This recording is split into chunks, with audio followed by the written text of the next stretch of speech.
میں وہاں پہنچا دیتا ہے جہاں انسان نہیں پہنچا ہوتا۔ جہاں انسان کی طاقت رہ جاتی ہے وہاں انسان کو تقویٰ پہنچا دیتا ہے۔ تقویٰ یہ ہوتا ہے، کوئی اتنا بڑا کام نہیں ہے بندہ جس سے ڈر جائے۔ تقویٰ یہ ہے اللہ سے ڈرنا ہے، بس کیا کرنا ہے؟ اللہ سے ڈرنا ہے۔ نماز کا وقت ہو گیا، ڈر کے مارے مسجد میں آ جانا ہے کہ نہیں میرا رب نہ ناراض ہو جائے۔ جس طرح ہم دوست اچھا ہو تو ڈرتے ہیں کہ ناراض نہ ہو جائے، اگر بندہ ماں باپ کا فرما بردار ہو تو ڈرتا ہے ماں باپ ناراض نہ ہو جائے، استاد کا فرما بردار ہو تو سوچتا ہے کہ وہ ناراض نہ ہو جائے۔ تو یہ ایک تعلق ہوتا ہے جس رشتے کی وجہ سے بندہ ناراضگی سے بچتا ہے۔ اس کائنات عالم میں سب سے بڑا رشتہ جو رسول اللہ نے ہمیں بتایا وہ ہمارے رب کا ہے، اور اس کے بعد سب سے بڑا رشتہ جو رب نے ہمیں بتایا وہ رسول اللہ کا ہے۔ اور ان رشتوں کو نبھانے کے لیے شادی ہے تو خوف کرنا ہے کہ رشتہ دار تو راضی ہو جائیں گے، کملی والا ہی ناراض نہ ہو جائے۔ رشتہ دار تو راضی ہو جائیں گے، رب بھی ناراض نہ ہو جائے، تو خوف کے مارے احتیاط کو برتتے ہوئے اپنے معاملات کو اچھے طریقے سے گزار لینا، اسی کو تقویٰ کہتے ہیں۔ اللہ راہیں ایسی کھولے گا انسان کی عقل تنگ رہ جائے گی۔ تقویٰ اتنی بڑی نعمت ہے، چونکہ تقوی کے ساتھ توکل علی اللہ، بھروسہ کرنا۔ مجھ سے ایک چھوٹے سے بچے نے آ کے پوچھا، کہتا ہے جی کچھ لوگ بے حساب جنت میں بھی جائیں گے۔ میں حیران ہو گیا، بھئی اس بچے کو یہ ذوق کیسے پیدا ہو گیا ہے کہ یہ بیان کر رہا ہے جی کچھ لوگ جو کل قیامت کے دن جائیں گے اور اللہ ان سے حساب ہی نہیں لے گا تو وہ کیسے لوگ ہوں گے۔ اللہ رب العزت کی شان یہ ہے کہ قیامت کے دن میرے آقا نے سب کچھ بتا دیا تاکہ امتی کو کوئی مسئلہ نہ رہے، اس ڈھونڈتا نہ رہے کہ میں نے بے حساب جنت میں جانا ہے تو کیا طریقہ اپناؤں۔ بے حساب جنت میں جانے کا طریقہ کون سا ہونا چاہیے؟ ابن عباس روایت کرتے ہیں ان رسول اللہ صلی اللہ علیہ وسلم يدخل الجنت من امتی 70,000، نبی کریم صلی اللہ علیہ وسلم نے فرمایا 70,000 افراد بغیر حساب کے جنت میں داخل ہوں گے، اور یہ لوگ وہ ہوں گے نہ غیر شرعی دم کراتے ہوں گے۔ غیر شرعی دم جس ہمارے لوگ عیسائیوں کے پاس بھی چلے جاتے ہیں، اور خود جو دم کرنے والا ہوتا ہے نا وہ بھی دیندار نہیں ہوتا، عالم ہونا چاہیے، سمجھدار ہونا چاہیے۔ میں نے زندگی میں تجربہ کیا اور پھر توبہ کی، اگر دین سے اس کو واقفیت نہیں ہے تو کبھی اس سے دم نہ کروائیں، اگرچہ اس کے دم میں آپ کو زہری شفا نظر آ رہی ہے، وہ کفری عقل میں بولے گا۔ توکل رب پہ کرنا ہے، نیک بندہ ڈھونڈنا ہے، اللہ دے دے گا، اللہ خود راہیں کھول دے گا۔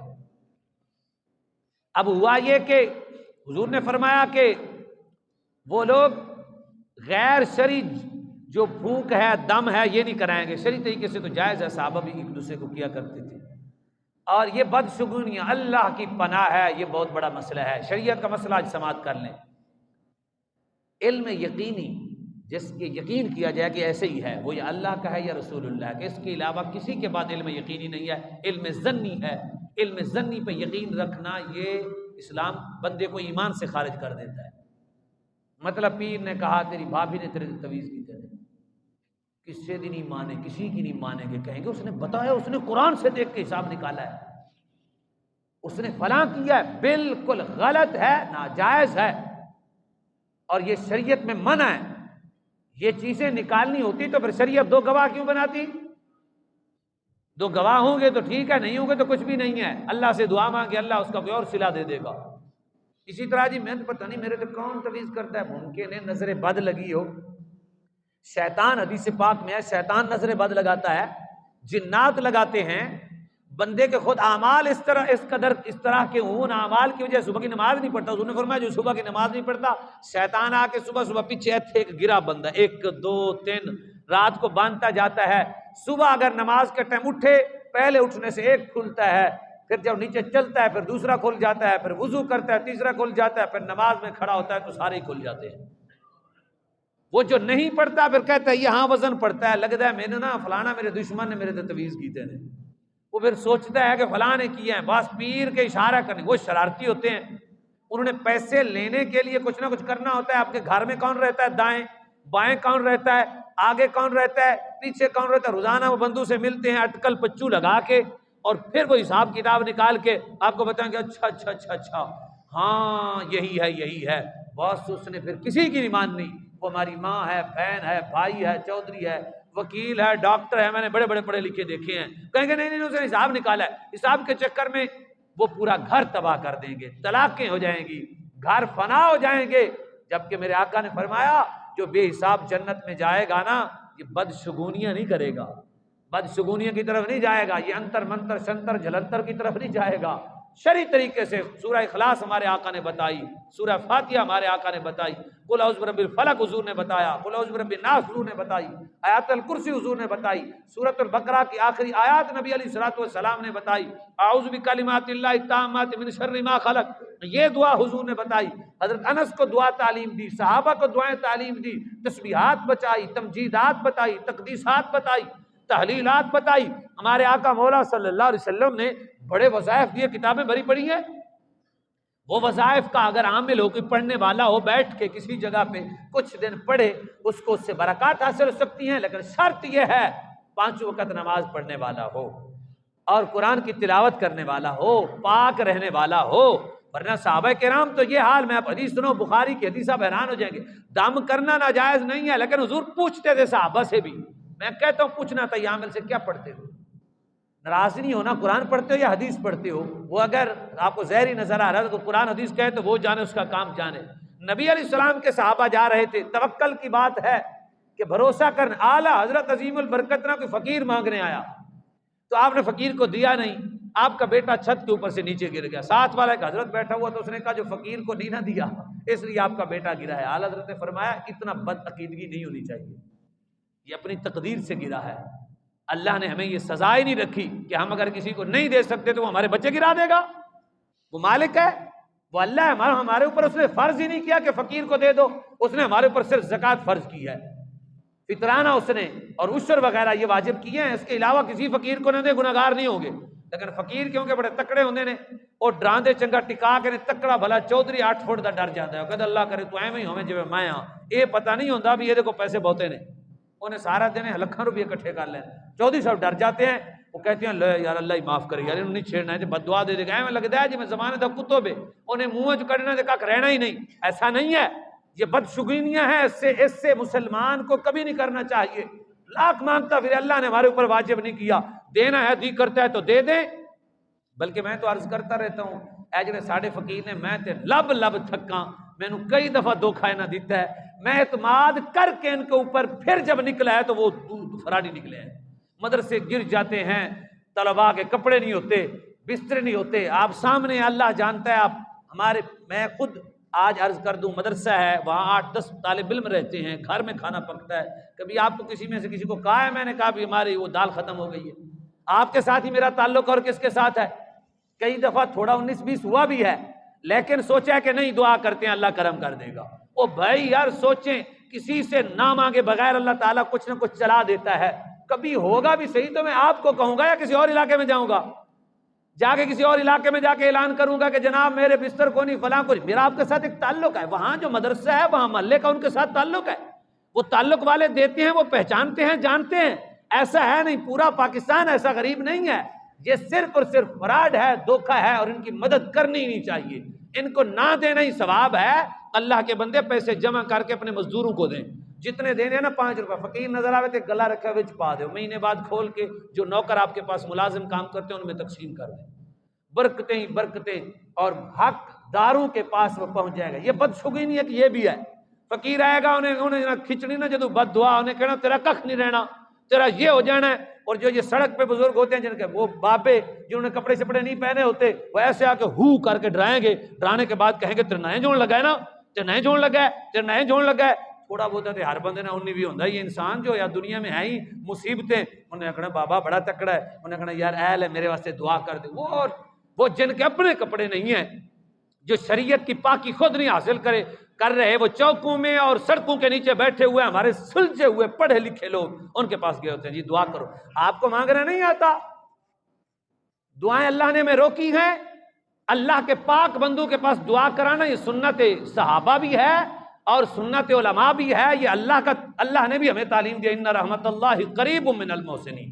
اللہ کی رحمت محسنین کے قریب ہوتی ہے، لیکن ایسے آدمی کے پاس مت جائیں جو خود میرے نبی کی شریعت سے ہٹ گیا ہے، جیسا مرضی وہ اوڑھ کر دکھا دے۔ تو یہ ہے توکل۔ آج میں آپ کو موضمون جو ہے وہ ہمارا ہے توکل۔ تو توکل میں یہ ہے کہ آپ نے کسی سے نہیں ڈرنا، جو رب نے واجب کیا ہے اس کو ادا کریں، زکوٰۃ ضرور ادا کریں۔ کوئی آپ سے مانگتا ہے اور اگر آپ اس کو دل نہیں چاہنا چاہتے، وہ جتنی مرضی جھولیاں اٹھا کے بد دعا کرتا رہے، وہ گناہ گار ہوگا۔ اس نے شریعت میں اس کو کس نے کہا ہے اگر کوئی پیسہ نہ دے تو اس کو بد دعا کرنی ہے؟ الٹا وہ مجرم ہے، وہ بد اخلاقی کر رہا ہے۔ اس نے اس نبی کا کلمہ نہیں پڑھا، وہ بد اخلاق آدمی ہے، اس کی مدد کرنا ویسے ناجائز ہے۔ وہ بد دعائیں دے رہا ہے، کیا یہ طریقہ ہے؟ کیا اس نبی کا کلمہ اس نے اس لیے پڑھا تھا کہ حضور کی امت کو گالیاں دے گا؟ وہ بد دعائیں دے گا۔ اگر کوئی نہیں دے سکتا، اس کا دل نہیں مانتا، تو وہ اٹھ کے اس کو بد دعائیں جھولیاں اٹھا کے دینے لگ جائے گا۔ تو یہ شریعت کے خلاف تو وہ کر رہا ہے، اور شریعت کے خلاف روزانہ ہوتا ہے۔ بندے نماز پڑھ رہے ہوتے ہیں، ان کا منہ ہی بند نہیں ہوتا، ان نے دین نہیں سیکھا، ان کو پتہ نہیں ہے، انہوں نے اس نبی کا کلمہ نہیں پڑھا جس نبی کا ہم نے کلمہ پڑھا کہ نماز کے دوران کسی کے سامنے اونچی آواز سے گفتگو کرنا بھی ناجائز ہے، اور وہ روئی جائیں گے، شور کریں گے، مسجد پوری سر پہ اٹھا لیں گے، اور جب ان کو روکیں گے تو کہیں گے تیرا انج ہو جاتے، تیرا انج ہو جاتے، تیرا انج ہو جائے۔ بتائیں، انہوں نے غدار تو وہ ہیں جو آ کر اللہ کے گھر میں اللہ کے گھر کی بے گستاخی کر رہے ہیں، اور اللہ کے گھر میں آنے والے مہمانوں کے ساتھ بدتمیزی کر رہے ہیں، اور آوازیں کس کے ان کی نمازیں خراب کر رہے ہیں، اور ہم ان سے ڈر رہے ہیں۔ توکل علی اللہ، ومن یتوکل علی اللہ فہو حسبہ، جو شخص اللہ پہ توکل کرے گا، اللہ کہتا ہے اللہ اسے کافی ہے، اللہ اسے کافی ہے۔ جو تقوی اختیار کرے گا اللہ اسے کافی ہے، اللہ بہت پیارا ہے، وہ بہت عطا کریں۔ یہ بدشگونیاں بہت بڑھ گئی ہیں، اس لیے میں نے کہا توکل آج سمجھاؤں توکل کہتے کسے ہیں، توکل کس چیز کا نام ہے۔ تو اسی طرح جو دم کرنے والے، دم پھونک کرنے والے ہیں، وہ بھی شرعی ہونے چاہیے، شرعی طریقے سے، ورنہ یار آپ خود کرتے نہیں، کون کر کے دے گا؟ میرے آقا روزانہ چاروں کل، یا ایک حدیث میں تینوں کل پڑھ کے، تین مرتبہ پڑھ کے نبی علیہ السلام ایسے پھونک لگاتے اپنے ہاتھ میں، پھر حضور ایسے کر کے سارے چہرے مبارک پر جہاں تک ہاتھ جاتا، ہماری ماں جی سیدہ عائشہ صدیقہ فرماتی ہیں حضور صلی اللہ علیہ وسلم اپنے چہرے پہ گھما لیتے، اپنے جسم پہ گھما لیتے۔ کرے نا یار، کرے نا یار خدا کے بندے۔ حضرت ابو ہریرہ گئے تھے، آپ کو ڈیوٹی تھی، اور رات چوری آوے تو جناب چور خزانہ چوری کرنے لگے۔ حضرت ابو ہریرہ نے پھڑ لیا، فرمایا تو چوری کرنا ہے؟ انہوں نے کہا میرے چھوٹے چھوٹے بچے نے مجھے چھڑ دے۔ آپ کو احساس آ گیا، چھوڑا۔ حضور نے فرمایا ابو ہریرہ سنا پھر تیرے چور دا کی حال ہے۔ انہوں نے کہا حضور وہ تو میں نے چھوڑ دیا، بڑا بیچارہ غریب تھا۔ یہ غریب چور ایسے بھی ہوتے ہیں نا، وہ دوسرے دن پھر آ گیا، آپ نے پھر پکڑ لیا، فرمایا پھر آ گیا۔ انہوں نے کہا یار غریب بچے بھوکے گھر بچے بیٹھے نے، میں آ گیا تو یار معاف کر دے، پیر ڈگ، ہاتھ پڑ، فلاں فلاں فلاں، آپ نے چھوڑ دیا۔ حضرت ابو ہریرہ پھر حضور نے فرمایا سنا بھی تیرے چور کا کی حال ہے۔ انہوں نے کہا حضور پھر آ گیا سی۔ حضور نے فرمایا انہیں کل بھی آنا ہے۔ وہ اگلے دن پھر آ گیا، آپ نے فرمایا ہن تینوں نہیں چھڑنا، میں تینوں رسول اللہ کو لے کے جانا ہے، تو تے چور تکڑا ہے، روزانہ جھوٹ بول کے چلا جانا ہے۔ انہوں نے کہا یار گل سن، تینوں نسخہ میں دے جانا، اے نسخے تے عمل تو کر لے، چور تیرے پاسے نہیں ہوندا۔ انہوں نے کہا لے چور، اس نے کہا بتا۔ اس نے کہا تو آیت الکرسی پڑھ لیا کر۔ اصل میں جو محدثین نے لکھا ہے، حضرت ابو ہریرہ آیت الکرسی بھول جاتے تھے، پڑھنی بھول جاتے تھے۔ اس نے کہا آیت الکرسی پڑھ لیا کرو، اس نے کہا چھوڑ دیا۔ صبح نبی علیہ السلام نے فرمایا سنا بھی تیرے چور کا کیا حال ہے؟ اس نے کہا حضور تحفہ دے کے گیا، میں نے چھوڑ دیا۔ حضور نے فرمایا وہ کیا؟ کہا آیت الکرسی دے کے گیا ہے۔ میرے آقا نے فرمایا بندہ تو گندا ہے، چیز اچھی دے گیا ہے۔ فرمایا ابو ہریرہ وہ شیطان تھا، فرمایا وہ شیطان تھا، وہ آیا تھا بھائی آیت الکرسی اتنی بڑی نعمت ہے، اسے یاد کریں، ہر نماز کے بعد پڑھیں۔ اگر کوئی زیادہ مسئلے اس کی کثرت کر دے، زیادہ پڑھیں اس کو، اپنی تسبیح میں اس کو لائیں۔ اللہ کے تقریباً 18 نام ہے اس میں، کتنے؟ 18 نام، کچھ مضمر ہیں کچھ ظاہر ہیں، اس کو پڑھیں، اندر بھی نور سے بھر جائے گا۔ بڑے بڑے بزرگوں نے جمعے والے دن عصر سے لے کے مغرب تک مسجد میں بیٹھ کے اسی ٹائم میں ساری پڑھتے ہی آیت الکرسی ہیں، وہ اس کا نور حاصل کرتے ہیں، اندر بھی نور بھر جاتا ہے، باہر بھی نور بھر جاتا ہے۔ تو بھائیو توکل علی اللہ، اللہ پر بھروسہ کریں، ان فقیروں سے جو مانگنے والے ان سے بھی نہ ڈریں، اور یہ جو دم بھوک کرنے والے اور یہ جو جھوٹی خبریں آپ تک پہنچانے والے ہیں، ہرگز، جہاں تک آپ سن رہے ہیں ہماری بیٹیاں، میری مائیں، ہم سب کی بیٹیاں مائیں، ان کو سمجھائیں ہم نے اسلام کلمہ اس لیے نہیں پڑھا کہ لوگوں کی بات مانیں گے، ہم نے رسول اللہ سے وعدہ کیا ہے کہ ہم آپ کی بات مانیں گے۔ ہمارے آقا نے فرما دیا، حدیث پاک ہے، بدشگونی کی طرف نہیں جائیں گے۔ وہ لوگ بدشگونیاں کریں تو وہ مان لیں ٹھیک ہے، وہ کہیں نہیں اگر رسول اللہ نے کہا ہے ایسے ہے تو حساب کر سکتا ہے تو پھر ٹھیک ہے، اگر نہیں کر سکتا تو پھر دو گواہ ہیں، ہم کسی کو چور نہیں بناتے، ہم کسی کے تویزوں کی طرف نہیں جاتے، آپ دم خود کو قرآن پڑھیں اور اس پہ عمل کریں انشاءاللہ۔ میں آخری حدیث سناؤں آپ کو، یہ بخاری مسلم کی حدیث ہے۔ صحابہ ایک جگہ پہ ٹھہرے، کسی جگہ پہ نا ٹھہر گئے، بات بڑی دلچسپ ہے، وہاں ٹھہر گئے نا تو انہوں نے صحابہ نے محلے والوں کو کہا، گاؤں والوں کو کہا کہ ہمیں بھوک لگی ہے، ہمیں کہ روٹی دے دیں۔ وہ جانتے تھے کہ یہ مسلمان ہے، بغض رکھتے تھے، انہوں نے کہا کچھ بھی نہیں ملے گا، رہنا تو رو، نہیں رہنا تو نہ رہے۔ اور صحابہ کو بھوک بڑی لگی تھی، سفر بڑا کیا ہوا تھا، عرب کے لوگ مہمان نواز بڑے ہیں، انہوں نے کہا عجیب بات ہے، آج تو انہوں نے اپنی عرب کا ہونا بھی نہیں دیکھا، ہمارے ساتھ اتنا بغض ہے۔ صحابہ سو گئے تو جو رئیس تھا اس علاقے کا، اس کی بیٹی کو بچھو نے رات کو ڈھس لیا اور بڑا زہریلا تھا، انہوں نے بڑی کوشش کی کہ ٹھیک ہو جائے لیکن وہ نہ ٹھیک ہو سکے،